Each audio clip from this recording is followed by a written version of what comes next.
If you shop at Micro Center, there's a good chance you've been wasting money without realizing it. Not because you're careless, but because the store is designed to make smart buyers overspend. That insane deal you walked in for, it's often the reason you leave spending more than you planned. In this video, you'll learn when Micro Center deals are actually worth it, what employees and bundles quietly push you toward, and how to walk out with only what you plan to buy, and nothing extra. So let's start with the mistake almost everyone makes. The second they walk into Micro Center, the too good to be true deal that pulls you in. Why the cheap deal you came for makes you spend more. That deal that made you drive to Micro Center wasn't just a discount, it was the hook. Micro Center is known for having a few prices that feel almost too good to be true, and most of the time, those deals are real. That's why people trust them. That's why people swear by them. But those deals aren't there to protect your wallet. They're there to change how you think. The moment you walk through the door, the second you feel like you got a win, something subtle happens. Your guard drops. You walk in feeling smart, prepared, and confident that you're making the right choices.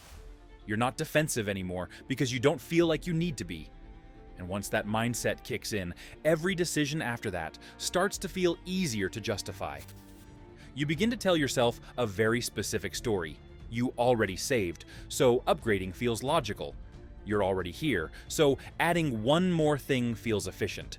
You're building something important, so spending a little more feels responsible. None of these thoughts feel reckless in the moment. They feel smart. They feel reasonable. What's happening isn't accidental. That first deal becomes the mental reference point for everything else in the store. Every price you see afterward is quietly compared to that initial win. And because you started ahead, nothing else feels as painful as it normally would. You don't stop to reevaluate your original plan because emotionally, you already moved past it. At that point, the store doesn't need to pressure you or push you. No one has to convince you of anything. You do the work yourself. You connect the dots in a way that always leads to spending just a little more than you intended. And because each step feels justified on its own, you never feel like you crossed a line. That's why this works so well. You don't leave Micro Center feeling ripped off. You leave feeling satisfied. You feel like you made informed decisions. You feel like you optimized your build. You might even feel proud of yourself for shopping somewhere that knows what it's doing. But here's the truth most people never confront. That deal didn't save you money. It changed your behavior. It gave you permission to loosen your limits and quietly move your budget upward without noticing. So here's the rule you need to lock in before you ever step foot in Micro Center again. The deal you came for is the finish line, not the starting point. The moment you treat it like a starting point, your original plan is already gone. And if you don't stop yourself there, the next thing waiting for you is something that looks even smarter than a deal. The bundle that feels like a no-brainer. Why bundles at Micro Center are rarely as good as they look. Bundles are where Micro Center really starts to feel helpful. They're presented as convenience, as efficiency, as a way to avoid mistakes and get everything you need in one clean decision. Instead of juggling options, comparing parts, or second-guessing yourself, the store offers a neat package that looks like it solves the problem for you. And that's exactly why bundles work so well. Once you've committed to a main item, your brain is already in yes mode. The hardest decision has been made. The bundle doesn't feel like a new choice. It feels like finishing something you already started. You're not adding items anymore. You're completing the setup. That shift matters more than people realize. At that point, you stop asking whether you actually need each piece. You stop asking whether it's what you would have chosen on your own. Instead, the only question left is whether the bundle looks like a good deal compared to buying everything separately. And that's a much lower bar. Most bundles include at least one item you wouldn't have picked if it were sitting on the shelf by itself. It's usually not terrible, it's just fine, good enough. And because it's wrapped into a bundle, it feels smaller, almost invisible, like it doesn't fully count as a purchase. That's how unnecessary items slip through. Each item on its own would probably trigger hesitation. You'd pause, you'd think about it, you might even walk away. But when they're grouped together, that friction disappears. The bundle turns multiple decisions into one, and that's incredibly powerful. The dangerous part is how responsible it feels. You're not impulse buying. You're being efficient. You're avoiding future problems. You're doing it the right way. That's the story your brain tells you, and it feels logical in the moment. But what often happens is this: you get home, start unpacking, and realize you didn't consciously choose half the things you bought. They just came along for the ride. And while none of them feel bad individually, the total does. Bundles don't usually cause regret, one item at a time. They cause regret all at once. That's why the rule with bundles is simple but uncomfortable. Never evaluate a bundle as a bundle. Break it apart in your head. Look at each item on its own and ask yourself one question: would I still buy this if it wasn't discounted or attached to anything else? If the answer isn't yes for every single piece, then the bundle isn't saving you money. It's just making spending easier. And once you stop letting bundles make decisions for you, the next influence becomes obvious. The conversations with employees that feel helpful, friendly, and neutral, but quietly guide where your money goes next. How Micro Center employees actually help you buy more. One of the biggest reasons people trust Micro Center is the employees. They know the products, they speak confidently about specs, and they don't act like traditional salespeople. That alone lowers your defenses. It feels less like a store interaction, and more like advice from someone who knows what they're talking about. And to be clear, most of them are genuinely trying to help. This isn't about bad intentions, but help still has a direction. The moment you ask for a recommendation, the dynamic changes. You're no longer making decisions on your own. You're being guided, and guidance almost always builds forward from what you've already chosen. The suggestions start to stack, not because you need them, but because they make sense together. This is where the influence gets subtle. When an employee frames something as a good match or a smart upgrade, it doesn't feel like a sales pitch. It feels like optimization, like you're avoiding mistakes, like you're doing it the right way. And once that framing takes hold, it becomes very easy to say yes, without fully reevaluating your original plan. Another thing most shoppers don't realize is that not all recommendations are equal. Some items matter more to the store than others. Accessories, services, and add-ons are easier to suggest once trust is established, and they fit naturally into the conversation without raising alarms. At the same time, there's a social pressure most people don't acknowledge. You don't want to come off as indecisive or ungrateful. You don't want to stop the flow of the conversation to double-check everything. So you keep nodding, agreeing, and moving forward, even when the cart is slowly filling up. By the time you reach checkout, it doesn't feel like you were sold to. It feels like you were helped. That's the genius of it. The spending happened through conversation, not pressure. The key isn't to avoid employees. It's to change how you use them. Ask for information, not permission. Let them explain differences, not decide what's worth it for you. The more clearly you state what you're buying and what you're not, the less room there is for your plan to drift. Because once an employee helps you commit emotionally to a decision, the next suggestion almost always feels easier to accept. And the most common suggestion that follows is the warranty that sounds like peace of mind. Should you buy the warranty? Here's the real answer. Warranties at Micro Center are never framed as sales. They're framed as safety, as peace of mind, as the one small decision that protects everything else you just bought. And because they come up right after you've already committed, they feel almost automatic. You've already spent the time. You've already made the choices. You've already imagined using the product. So when someone asks if you want protection, your brain is no longer thinking about probability. It's thinking about loss. And loss feels personal. The pitch is simple. If something goes wrong, you don't want to deal with the hassle. You don't want regret. You don't want to feel like you cut corners. So adding protection feels responsible, even when you haven't stopped to ask what you're actually paying for. What most people don't realize is that modern hardware is far more reliable than we instinctively believe. Failures happen, but they're rarer than fear makes them feel. The emotional weight of "what if" tends to outweigh the reality of how often those situations actually occur. That doesn't mean warranties are always bad. There are cases where they make sense. High-use items, things that are handled often, products that are expensive to replace and annoying to troubleshoot. But those situations are more specific than most people assume. The problem is that warranties are offered broadly, not selectively. They're presented as a default option, not a calculated one. And once they're framed as peace of mind, turning them down can feel like being reckless. This is where you need to pause. Ask yourself whether you'd buy that protection if it weren't offered right in front of you at checkout.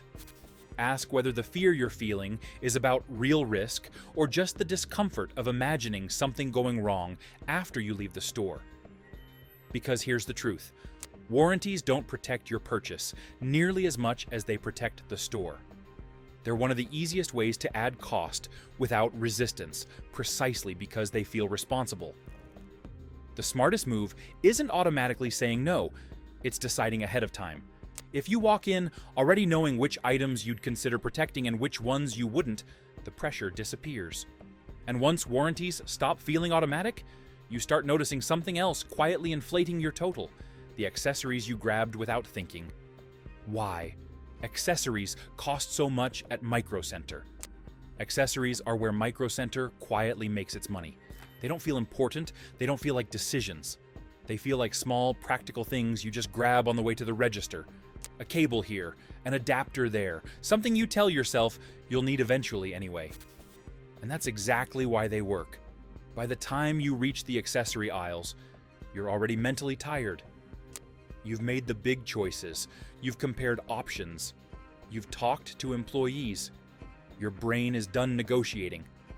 Now it just wants to finish the trip and go home. That's when convenience takes over. You don't stop to think about whether the accessory is worth it. You think about whether it solves a problem right now. And because you're already in the store, already committed, already holding expensive items, the price feels smaller than it actually is. Accessories also benefit from something most people don't notice: urgency.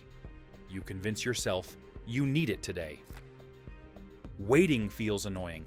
Ordering later feels like extra effort, so you pay the premium without questioning it. Individually, none of these purchases feel like a mistake. They're small, they're useful, they make sense on their own. But together, they quietly add up. And by the time you notice, you've spent far more than you planned without ever making a clear decision to do so. That's why accessory purchases almost never feel bad in the moment. The regret, if it comes, shows up later when you realize how many of those small items you bought without thinking. The rule here is simple but powerful. Accessories should never be decided in the store. If you didn't plan to buy it before you walked in, it deserves a pause. Convenience is expensive, and Micro Center knows you're most vulnerable to it when you're tired and ready to check out. And quick pause right here. If this is already helping you see Micro Center differently, take a second to hit like and subscribe. It tells me this kind of breakdown is worth making, and it helps more people avoid wasting money the same way. Because once you stop letting accessories sneak into your cart, you start noticing a deeper pattern. Even knowledgeable buyers overspend here, and it usually happens under the label of being smart. That's what we're talking about next. How future-proofing makes you overspend. If you shop at Micro Center, there's a good chance you consider yourself informed. You've watched reviews, you know the terminology, and you don't want to make a mistake you'll regret later. That mindset feels smart, but it's also where a lot of unnecessary spending starts. The word that causes the most damage is future-proof. It sounds responsible. It sounds cautious. It sounds like you're thinking ahead instead of cutting corners.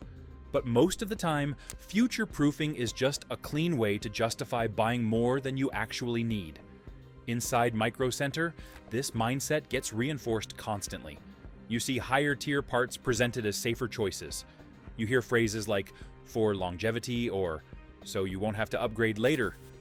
And when you're surrounded by options that promise peace of mind, it's easy to feel like choosing anything less is risky. The problem is that the future is rarely as demanding as we imagine it will be. Most people don't push their systems nearly as hard as they think they will.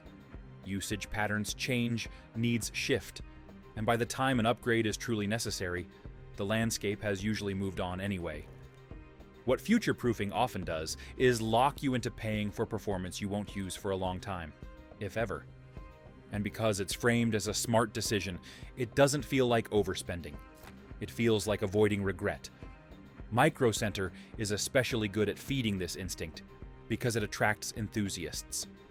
When you're surrounded by people building powerful systems, average suddenly feels inadequate. You start comparing your choices upward instead of against your actual needs. That's when practical builds turn into overbuilt ones. The smartest systems aren't the most powerful. They're the ones that match how you actually use them. Boring choices often age better than ambitious ones, and flexibility beats excess almost every time. If you want to avoid the future-proofing trap, ask yourself one simple question before upgrading anything. Would I notice the difference in my everyday use? If the answer isn't a clear yes, the upgrade probably isn't for you. And once you let go of the need to outsmart the future, you start seeing the store more clearly, including how the environment itself pushes you to make faster, weaker decisions. That's what we're getting into next. Why you make worse decisions inside the store. Micro Center is overwhelming on purpose. The moment you walk in, there's movement everywhere. Shelves stacked with options, screens flashing demos, employees talking specs, and other shoppers moving confidently from aisle to aisle. Even if you arrived with a plan, the environment immediately starts pulling your attention in a dozen different directions. Your brain isn't built to process that much information at once. Compared to shopping online, where you control the pace, the store constantly pushes stimuli at you. Every aisle invites another decision, another comparison, another opportunity to second-guess yourself. Inside Micro Center, everything also feels urgent. Limited stock signs, open box labels, and only a few left messages quietly suggest that waiting is risky. No one has to pressure you directly. The store does it for them. You start feeling like you need to act now or miss out, even when there's no real deadline. Time works against you in another way too. You've already invested effort getting there. You've spent time researching, driving, and walking the floor. Walking out without buying anything feels like wasted effort. So you push yourself to finish instead of slowing down. That pressure makes decisions faster and weaker. There's also a social effect people rarely notice. When you see other shoppers speaking confidently and loading carts without hesitation, doubt starts to feel like ignorance. You don't want to be the person overthinking everything while everyone else seems certain. So you mirror that confidence, even if you don't fully feel it. As the trip goes on, decision fatigue sets in. Your brain has already made dozens of choices, and when that happens, it starts looking for shortcuts. You stop evaluating carefully and start choosing what feels easiest, most familiar, or most convenient. That's why the most questionable purchases tend to happen at the end. Not because you suddenly became careless, but because your mental energy is gone. You're not optimizing anymore, you're just trying to be done. The solution isn't willpower, it's awareness. If you know the environment is designed to rush you, you can slow yourself down intentionally. Step away from the aisle, recheck your list, remind yourself that nothing in that store disappears the moment you leave. Because the biggest mistake people make at Micro Center isn't buying the wrong thing, it's buying too quickly. And once you understand that, you're ready for the most important part: how to actually shop Micro Center without wasting money. How to shop at Micro Center without wasting money. Everything we've covered so far leads to this final point. Micro Center isn't a bad store, and it isn't trying to trick you in some cartoonish way. It's a powerful environment built to reward momentum, confidence, and emotional decision-making. If you walk in unprepared, it will happily guide you towards spending more than you planned. If you walk in with intention, it can actually work in your favor. The single biggest advantage you can give yourself is finishing your plan before you arrive. Not a loose idea, not a flexible wish list. A complete decision. Know exactly what you're buying and, just as importantly, what you're not buying. When the choices are already made, the store loses most of its ability to influence you. That also means defining the end of the trip in advance. Decide what success looks like before you walk through the door. The moment you pick up the item you came for, pause. That's the natural stopping point. Browsing after that doesn't add value. It introduces risk. Browsing is where plans dissolve and rationalizations begin. You also need to get comfortable with the idea of walking out. This is where most people lose. They feel like leaving without buying anything means they wasted time or effort. But walking away isn't failure, it's leverage. If something feels off, if you feel rushed, or if the decision starts feeling emotional instead of logical, the smartest move is to stop and leave. The store will still be there tomorrow. Employees should be used as resources, not decision makers. Ask them to explain differences, compatibility, and limitations. Let them help you understand options, but don't hand over authority. The more clearly you state what you're buying and what you're not, the less your plan will drift. Another habit that matters is separating excitement from necessity. Micro Center makes technology feel fun again. That's part of its appeal. There's nothing wrong with enjoying that energy, but enjoyment should never be confused with need. The moment excitement starts justifying purchases, spending becomes automatic. The smartest Micro Center shoppers don't fight temptation. They remove it. They limit choices, limit time in the store, and limit decisions. They don't rely on willpower. They rely on structure. When you shop Micro Center intentionally, it becomes one of the best places to buy tech.